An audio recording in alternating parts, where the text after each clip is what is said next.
පුද්ගලික සමාගමක් ආරම්භ කිරීමේදී මූලික නීතිමය පසුබිම කුමක්ද? පෞද්ගලික ව්‍යාපාරයක් කියන්නේ limited liability companies.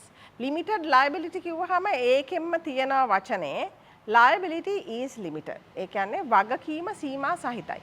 වගකීම සීමා සහිත සමාගමක තියෙන වැදගත්කම තමයි සහ වාසිය තමයි වගකීම සීමා සහිතයි.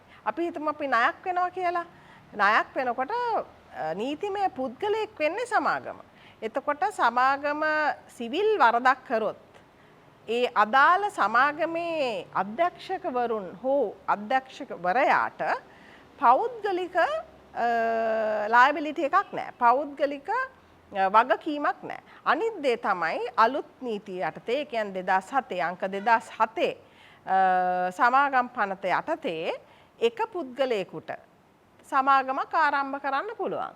ඉතින් එතකොට අපිට ඒක පුද්ගලක ව්‍යාපාර පටන් ගන්නවට වඩා තමන් අධ්‍යක්ෂකවරයා විදිහට තනි අධ්‍යක්ෂකවරයෙකු ලෙස අපිට පුළුවන් සමාගමක් පටන් ගන්න. ඒක නිසා මම හිතන්නේ මම උපදෙස් දෙන්නේ සමාගමක් පටන් ගන්නකොට තමන්ගේ වගකීම සීමිත කරගන්න නම් සීමා සහිත සමාගමක් විදිහට තමන්ගේ සමාගම ආරම්භ කරන්න පුළුවන්. නමුත් යන වියදම චුට්ටක් වැඩි.